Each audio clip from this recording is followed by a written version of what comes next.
folks, we are back. The Breakdown Boys, Wade Sensei. Sensei and Wade, oos.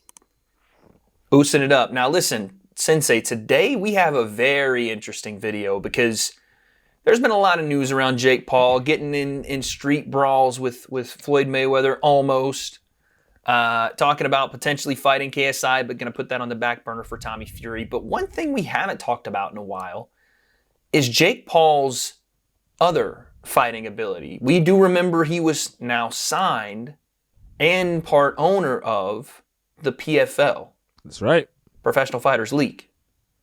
And he also said he wants to fight in MMA, Sensei, and he has some new training footage out with one Bo Nickel, who is on his better team. But Sensei, before we get into any kind of fighting that Jake's going to be doing or training, anything like that, there's another way to fight here on the Breakdown, and it's in-game using the sponsor of today's video, Raid Shadow Legends. So, Sensei, picture the scene. You've got yourself a brand new mobile device or phone, and you're looking to play the best mobile game there is. Well, enter Raid Shadow Legends with awesome visuals, loads of powerful champions, challenging PvE bosses, and tactical PvP content. But wait, Sensei, there is more. Tell us about it. All right, there are 4 reasons, okay, why I love this game. Number 1, okay, regular updates and content. So there's always new stuff coming to Raid. Number 2, arena. Okay, you get to test your strength against other players. Number 3, immensely satisfying battle systems, let me tell you, okay.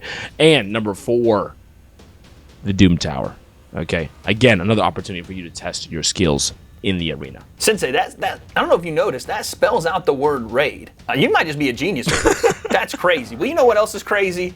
That's not all, Sensei, because this is Raid's 4th anniversary. It's finally here, and there's a ton to get excited about. I'm talking dedicated offers. I'm talking free gifts, promo codes, events, and a brand new fusion event where, Sensei, you're gonna get those fingies, your hands, on an anniversary-themed Legend champion. Can you tell me more, Wade? Yes, I can, because there's 2 bonuses involved here, Sensei. 1, the epic champion Kellen the Shrike, and some other useful items like energy refills, magic potions, XP brews, and you're gonna get your hands on that Yafingi, Sensei, like I said, by using the QR code in the video right now. But that's not all, Sensei. That's not all. Tell me about bonus number 2. Listen, and since it's Raid's birthday, the gifts keep on coming. All right, so all new and existing players can get a bunch of free birthday gifts. Again, once you're in game, after clicking on the links, just enter the promo code 4YearsRaid. Okay, to get your hands, those fingies, okay, on 4 legendary skill tomes or tomes. Don't know how to say it. Plus other useful stuff. Okay, don't know who Thomas is, but if you guys are going to join up, use the link in the description and or the QR code. And once you're in and crushing enemies, come find us. Come find the Breakdown Boys. And if you're fast enough, you can join the clan with us. So like I said, hit the link in the description and we will see you on the battlefield. All right, so Sensei, take me through what you're seeing here. This is on a new episode of BS with Jake Paul, season number 2. He is training with Bo Nickel, I guess, on his wrestling. So let's take a look at this, man. Here we go, Jake Paul and Bo Nickel. Yeah, that's the move. Yeah. Let's get it. Yeah, I like that. Definitely. First things first, let's talk like orthodox matchups. So generally you're gonna have close stance orthodox here. So immediately in my mind, I know Bo's big. Back, so I'm Yeah, seriously. hand. Man, I know he's a middleweight. Oh yeah, Kick, oh, big. middleweight. All from here. Is he giving him striking advice? I'm confused. Or maybe like how to I think he's giving him wrestling like advice on how to look out for the strikes. Powerful shot over here. So the way I'm potentially. is generally the way that I throw a jab, my head kind of naturally is going to come this way, right? If I'm looking to set up my shot, I'm always putting something in your face before I shoot. I'm going to throw my jab. He's giving him entries Entries to his yeah, takedown. Shot with my setups. inside leg and slide right to the shot. Just like Boom, this. single leg, boy. Okay. From here we can finish, run to a cage, all different type of stuff. Boom. Boom. All right, basic I entry. don't drop to a knee. Because in MMA there's a cage, right? Yeah. So my goal is run my feet. I'm gonna throw my jab. Did you hear what he said there? He said you're not dropping into it, like dropping that knee, and instead you're just running through That's it. right. You're just gonna keep your shoulders shrugged here. Wasn't the best entry there, Jake, but all right. And then There's a start, always I guess, here you know? on your feet. That's gonna make you so much harder for me to Let me grab that. And you're down. run through. We know Jake said he They always. call that running the pipe, right, Sensei? Yes. Like in That's wrestling, nice. stay on the legs. I mean, he always wanted to do MMA. That's what he said. So here we are. Yeah. On the side. And Boom. up in second. Oh, look at it. Okay, Jake. Oh, a little hit, flip of the hips, Knee too. sliding. Right here, a lot of guys are able to Oh, belly down arm easy triangle. and start Oh, fighting, easy there. especially if you don't have it tight right away. Yeah. So that's why I'm gonna stay here and mount, or I'm gonna stay in half guard right there. So like worst case scenario, I'm locked. Interesting. Interesting, yeah. Punches, elbow, this and that. A lot of times guys. It's all about that control with the bottom I'm gonna half, take huh? My far side arm, and I'm gonna take it all the way to your shoulder here like this. Try to grab like your armpit. My arm is gonna go from up here on your shoulder down as low as I can get Boom. on like your scapula, okay? I like palm down, and now I'm gonna start to slide my head up here. He is one of the only guys that does that from mount, you know? Yeah. You can get away with it when you're Bo Nickel. This is how he just got his last choke, no? I don't know. Was it the last one? Oh, that's right. And they were like, he got that choke without even being in the right position to get it. Because he did it from mount and his hips weren't on the side of the choke. Other way, so it's kind of just cinching his arm, yeah, like that. But this isn't even more of an arm triangle. He's just drilling that shoulder into his neck. Yeah, a little like one flew from mount. Yeah. See what that squeeze talking about, Jake. There you go. Okay. Oh, Already like really tight. oh. Should we fucking box? Good, bro. Okay, a little boxing now. Teach Bo a little something on the boxing side. Okay. Let's see what you got, Too Bo much for the Schnickel. grappling. Hey, It was a little basic. nah, just a little bit of positional stuff, you know? Wait.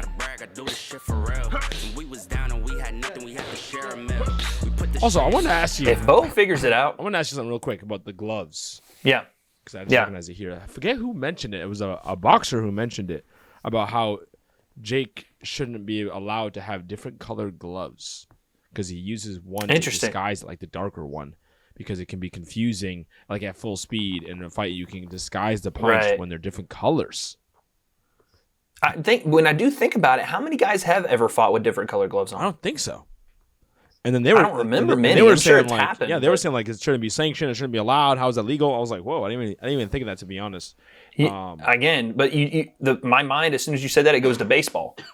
Right. With guys having a different colored glove on their pitcher's hand. Some pitchers can't wear a certain colored glove because it disguises the ball a little better or whatever. Right. Because you if know? it's the right hand is with the black glove, Yeah. white one here, right?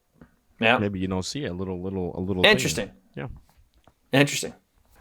What do you think about this, man? Because this was something that I had spoken about when Bo Nickel first signed with them. I was like, this is a very strategic play from Jake. One, because Bo Nickel is a begrudging superstar. Yeah. He is.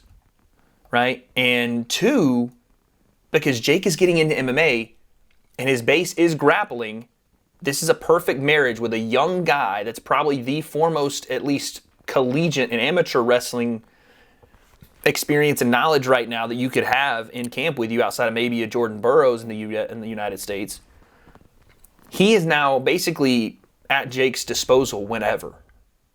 Right? Hey, Bo, we're going to pay you X amount of dollars just to come train with us. And he's got more money than anybody else not named Connor or somebody else at the highest level. So I like this move. I think it's going to help him out a lot with his PFL debut. But what did you see just out of the little bits we got there? Yeah, they didn't show much. I do agree with you. It's a perfect marriage for Jake Paul, right? You get a guy like this to be on your team, to be at your disposal. I really like it for Bo. You know, I think this is what I'm excited to see as an influencer. When influencer boxing and combat sports first started, this is what I hope would happen. That we would be able to shed more light to how good these real pros really are. So this is like coming to fruition. So this is, I like it, regardless of Jake. I like it for Bo Nickel and for MMA and for real combat sport professional athletes who do it day in and day out. Now, but think about this. Yep. Jake has done that in the boxing realm too. Yeah, exactly. Jake has brought up people in the boxing realm too. He surrounds himself with Amanda Serrano, with Ashton Silve, these guys that are and girls that are a part of the next generation as far as Ashton's concerned, or the present generation with Amanda Serrano. He has given that light to them, so fair play to him. Yeah, I just don't know. I mean, it's obviously really good for Jake, but I don't think, he can't give him all of his skill. Obviously, the training is going to help, but Jake is not a specialist. We may think he's a specialist because we think a specialist in MMA in terms of like a boxer or a kickboxer or a karate specialist or a jiu-jitsu specialist coming into MMA and have to learn other skills. But typically, those people are either national champions or have incredible professional records in their specific sport first. Then they learn everything else, right? So Jake has a high school wrestling background and is a novice pro boxer, right? So that he has no specialist there. He's still at the bottom when it comes to, he's still like amateur level when it comes to MMA, right? So he still has a long way to go. Doesn't mean he can't or get a fight at like, an MMA promotion or like PFL with an MMA fighter, but it can help him survive or be able to look the part, I think, to get in there and compete. But I'm not sure it is enough, time that Jake has. If he wants to be a boxer and now all of a sudden you want to go to MMA. If Jake was a contender or somebody who is on the brink of being a world champion as a boxer and he put that kind of time into being a boxer, then yes, I could say so. But he's still he has so much to grow in both to fight at that level, Would you say if this was Logan, you'd feel different because of how Logan showed his grappling ability already? Yeah, Logan's pedigree in wrestling is a lot different. Yeah. And we know that from the history, and we've seen him literally roll with Paulo Costa. So if I see Jake do pretty well roll with someone, and that's not even like right, and Logan can box, even though it's not his specialty, the base there is a lot stronger from Logan. Right. So, and we learned in one of our last videos that you always got to protect the base. Now, listen, you don't remember that, do you? What did you just say? We learned. You taught us a couple videos ago with the Sneeko vid. You got to protect the base. Always protect the base. So what I was gonna say is, if you're Jake, obviously Bo being there. Listen, Bo is still green too. Bo's still got big. I mean, Henry Cejudo said this. He's still got things that he has to really improve on for him to move up in the ranks and stuff like that. So obviously PFL being a little bit different. If you're Jake, having Bo in camp already, what is the next piece that you bring in? For Bo? No, for Jake. Oh, for Jake. If you already have Bo in camp, right? Say you're setting up Jake's camp for MMA. You already have Bo. What are you bringing in next? What's the other specialty you got to go, yeah, I need more work here. It has to be his kicking understanding. I wouldn't even say his kicking ability, his understanding of it. Yeah, because Bo is just, like you said, a specialist. I would think you have to bring in a kickboxer. I think... At the very basic level, you can't bring someone in who's a hyper specialist there either. Like you can't bring in a Wonder Boy. Right? No, he doesn't even need anything crazy. He just needs someone who knows the game. It's not even like the crazy. Leon Wills. Yeah, Leon. Go and get him. He got the basics of it, so we can learn it. Right. Teaching the basics is one thing, but Jake is gonna have to put in the grind, bro, of training as an MMA fighter, because there's so much you have to learn: the cage work, the groundwork, when as you're a boxer in your stance. How does your stance work against somebody who likes to shoot? Right? How does your stance work against someone who likes to low kick? So like when you have his stance is good and bad in a bunch of different ways, right? So you got to learn all of that, let alone offense, right? And his tendencies, he likes to duck and throw that overhand. Got to get rid of that because you got knees coming. Head kick, buddy. Right? Or you get head kick. Head kick. All of a sudden, it's not just boxing. It's how do your tendencies play towards other people's tendencies and other styles, right? It's like an endless chess match, and you can only really get good at that when you master your style in the gym, in the amateur ranks, sparring and all that work, and figuring out where your holes are against different bodies, against different styles. That's why it's so important in MMA rather than in boxing, because in boxing you might get a couple different styles, but after like a year or two, you're going to see pretty much all the looks you're going to see, just better versions of those looks. But in MMA, you can spend your whole life. You can have 30 amateur fights, 10 pro fights, and then you go to the UFC and you fight a Wonder Boy. And you're like, what is this?